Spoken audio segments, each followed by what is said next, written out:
Hey everyone, it's Nora here from Nora's Ark, and it's June 24th, so we're 3 days into summer and we are feeling the heat. It is super hot out. I think the high is like 92 today. Hasn't rained in like a month, so yep, it's the start of summer. But anyways, we are in zone 5A here in southern Wisconsin, and today we're going to be showing you everything that we have growing on our 3/4 of an acre here in town. And it's 0.67 if you want to be exact, but just under 3/4 of an acre. And we have this 1,000 square foot in-ground garden that we'll be showing you. And then we also have some raised beds up by our house. We're growing stuff on our fence, and we have a perennial garden. So we just wanted to take this video to show you everything that we have growing. So let's get into this main garden. We have all of our tomatoes here, and we put these 6-foot T-posts in between all of our tomatoes, and then we will be doing a Florida weave on them. They're just getting tall, so it's going to be time for us to probably do our first tie-up here soon. We're also using our space that we have in between our tomatoes to grow some basil. So that's the first year we're doing that, and it's looking really awesome. We just made a really yummy pizza last night with some basil on it, and that was really good. Let's take a look at our squash now. We have all of our squash growing along this cattle fence that we have here. I think it's about 6 to 8 squash plants that we have growing here. And something new that we're doing this year is we laid down this straw to help with the weeds, because the weeds will start growing like in between these two fences here, and it's really annoying. So we were hoping that the straw would cut down on the weeds, and it's definitely working. But unfortunately, the straw that we got, there must have been some grass seeds in it, because there's definitely some grass growing, which is kind of annoying because we're very particular about our garden. We like to keep it really neat, but we're trying to just let that go, because at least it's keeping the weeds down, and it's a lot easier to pull the stuff when the straw is on top of it. And one benefit about it not raining that much, I guess you could say, to say something positive about it, is that the weeds haven't been growing that much. So we haven't been having to do that much weeding this year, so that's really nice. And something else that I wanted to mention too is we have this big garden. We eat a ton of food from this garden. I don't have an exact percentage for you, but we feed ourselves with this garden. We also sell our produce at a farmer's market, and we sell our produce to a local fine dining restaurant near us. So we get a lot accomplished in this 1,000 square foot garden that we have here in town. In our next rows here, we have our hot peppers that we're growing over here. We have some jalapenos, habaneros, just a lot of our favorite hot peppers that we like to grow. And then we did this giant patch of onions, because you can never have enough onions, in our opinion. We put onions on everything pretty much, and we just do a lot of cooking. So definitely wanted to have a lot of onions. Over in this corner, we have our potatoes growing, and this is our first year growing potatoes. I mentioned that in a previous video, and they're really tall. We don't know if that's a good thing or not. So if you've grown potatoes before and know about that, please let us know in the comments. Like, I don't know if they're supposed to be this tall, or this is like bad, like a leggy tomato plant, but they seem to be doing really well, and they have flowers on there too, which I think is good. We haven't had a chance to look it up yet, but they seem to be doing well. And the funny thing is about the potato plants is what we're learning this year is there is a beetle for every single type of plant. So we had asparagus beetle this year. Last year we were introduced to cucumber beetles, and then this year we have potato beetles. So there's these little black striped potato beetles. They call them the Colorado potato beetle. And I've just been picking them off by hand. And then also you'll see like little orange eggs on the undersides of the leaves. I've been crushing those. And I have a pro tip for you guys here. This is what we call our bug jug. If you buy dish soap in bulk, save the jug, and then when it's empty, just add a little bit of water to it, and then you can just bring this out here, and when you're picking bugs off, just throw them into the jug. And then you're probably like, this crazy lady, she's got a bug jug in her garden.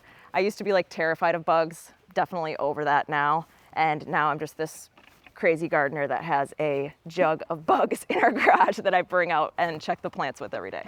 So that's a good tip, and it's just the best way if you're doing organic gardening, like you don't want to use sprays or anything like that, just come out here, check your plants every day, check on your garden, and throw bugs, pick them off. Speaking of beetles, the interesting thing is that there's also a beetle that eats oyster mushrooms, and they like specifically only eat oyster mushrooms. Speaking of mushrooms, we're super excited. We've harvested almost 2 pounds off of our blue oyster mushrooms that we had in our laundry baskets. So that's super exciting. But we also learned that one way you can identify if it is an oyster mushroom, there's a few different ways, but one way is that if it has those beetles eating it, and we've seen those beetles now come to our yard to find those oyster mushrooms. So that's just super interesting, and you're always learning something new.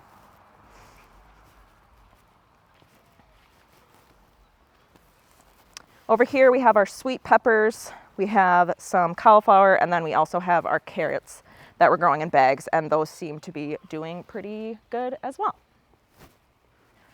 All right, this is our final row in the big garden, and then we'll show you some other sections of our yard where we're also growing food. But wanted to show you guys the chard and the kale because we're super proud of it this year. We've had some pest problems in the past, like some cabbage worms that were eating our kale, and this year it just seems to be doing really well. I'm even just gonna pick one of these leaves and show you guys how awesome this looks. Like the kale just looks super good, and the leaves don't have any holes in them, which is a big accomplishment when you're growing greens. So we're super excited about this, and we've already been eating a lot of it, and it's just really awesome.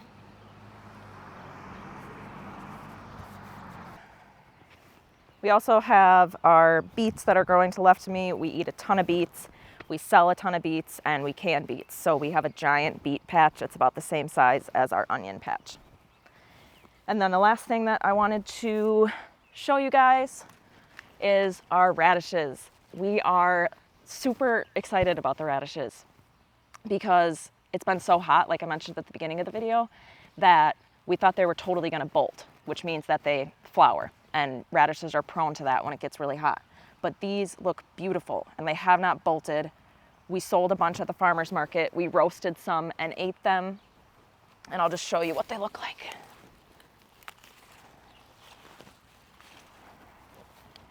They just look super pretty. So really, really excited about these radishes, and they're like perfect. They're not too spicy. They're just right, the perfect amount of kick. So that's what we got going on in the big garden. Let's go check out what we have going up near our house.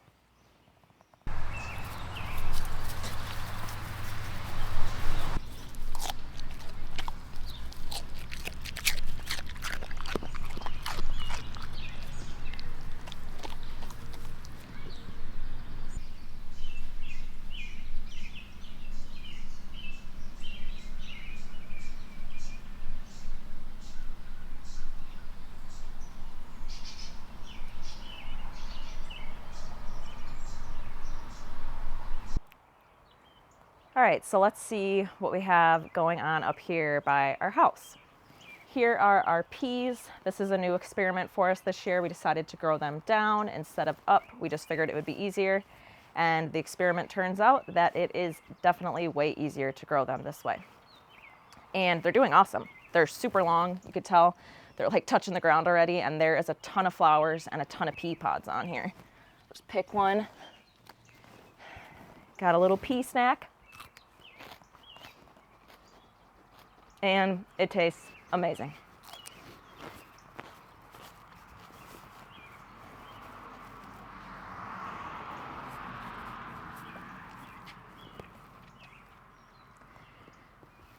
Wanted to show you this trellis that we have. We just took some of that fencing that we use out in our big garden, and we made our own little arched trellis. And this has always been like a weird failure for us. So every year we try to grow something and get it to grow over this trellis, and we have never been successful because we've always had something go wrong. One year we did cucumbers, we got an infestation of cucumber beetles, and our plants died. So we didn't make it all the way across. And then one year we did nasturtiums and learned that those don't grow, they trail. So that didn't work either. And now I think we have another failure because we wanted to grow these lemon squash over this trellis, figuring that they would grow up and climb. and they're like these little lemon-sized squashes, so we're like, oh, it won't be too heavy for the trellis either. But we don't have any tendrils coming out of these. So now I'm starting to think that they're like a zucchini plant and they sprawl instead of climb, but I don't know, we still have hope that we can make this go up this trellis. So if any of you guys out there have grown lemon squash, let me know in the comments, does it climb, or should we probably plant something different on this trellis so we can actually get it to grow above? So that's just funny. You're always learning things gardening, but we'll see.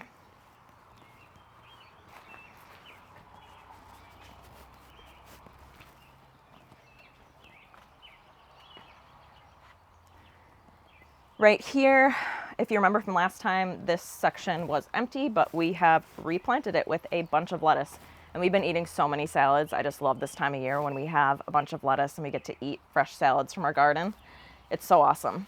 And it just looks super pretty against our red house. And instead of using this area for flowers, using it for food that you can eat. It's super nice. And then we also have some cilantro and basil and sage. And then back behind me, I need to clean that out and put new lettuce plants in. But this section, really proud of how it looks. It looks really awesome and the plants are doing really great.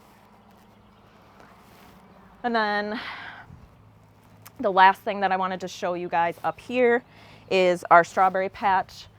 We have probably picked like, I want to say 15 pounds of strawberries off of this little patch right here and just how it's spread on the outside.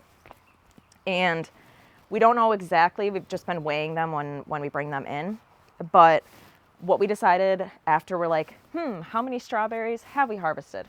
What we're doing differently this year is we're going to track our harvests in a spreadsheet. So we're just gonna literally just say, okay, strawberries or raspberries, whatever we're harvesting, how many pounds did you grab today? Mark the date and then mark how many ounces or pounds that we got. And we're gonna do that this year, and we'll do a video later on, like when we get to the end of the harvest season, and kind of talk more about that. But that's something that we're doing this year because we're just really curious to see how much produce we get from all of our different plants. And it'll also just be nice for like planning in the future, like, do we need more of that plant? Do we need less? And also, like, it's something that we just do anyway. We always weigh our harvest when we bring them in, so why not write it down as well? And I'm gonna grab one strawberry. It's a benefit of growing your own food. You always get a snack while you're out here in the garden. And yeah, these just look awesome. These are kind of smaller ones, but they still taste amazing. So speaking of berries, let's go check out our raspberry bush.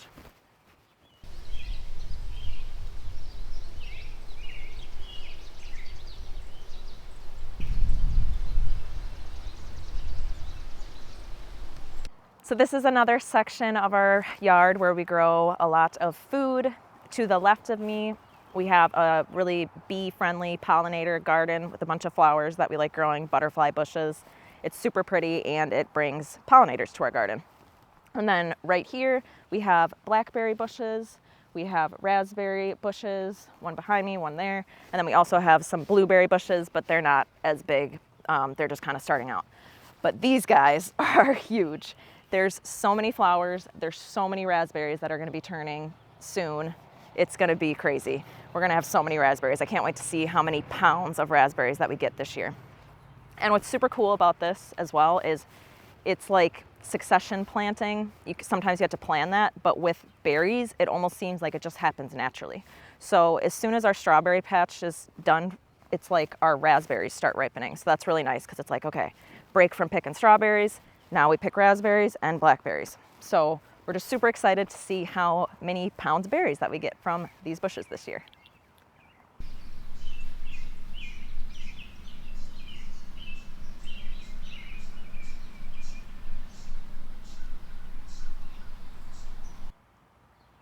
All right, behind me here we have our wooden fence that is around our backyard.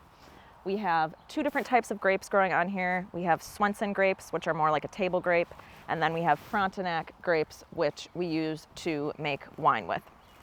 We also have cucumbers and beans growing on our fence, and we're not going to show you too much of that because they're small right now and it's not that exciting, but we will make a video in the future talking more about what we have growing on our fence, why we did it, and all those details, so stay tuned for that. But anyways, talking a little bit more about the grapes, the reason that we have our grapes is because we just want to use our yard to grow as much food as possible. Our goal is to be as self-sufficient as we can be. So the reason that we're growing, well, grapes is so that we can make some wine too. And then that's just another thing that we don't have to buy from the grocery store. So we really just wanted to show you today all of the different stuff that we have growing in our yard that is on just under 3/4 of an acre here in town. So there's a lot of stuff that you can do. And we have just been slowly turning our yard here into a plant paradise. And it's just really awesome because we produce so much produce from this yard. And it's really awesome because it just is every day we're closer and closer to that path that we want to be completely self-sufficient and grow all of our own food. But it's a journey every day, and we're just excited because it's the start of another season of growing food. And this is a really awesome time of the year because everything's in the ground, but there's not too many things to harvest right now. And it's a little bit of a relaxation period before we turn back into busy little squirrels collecting all our tomatoes and collecting everything from the garden and canning and harvesting, all that fun stuff. So we're just really enjoying this time right now where we get to take a little bit of a rest.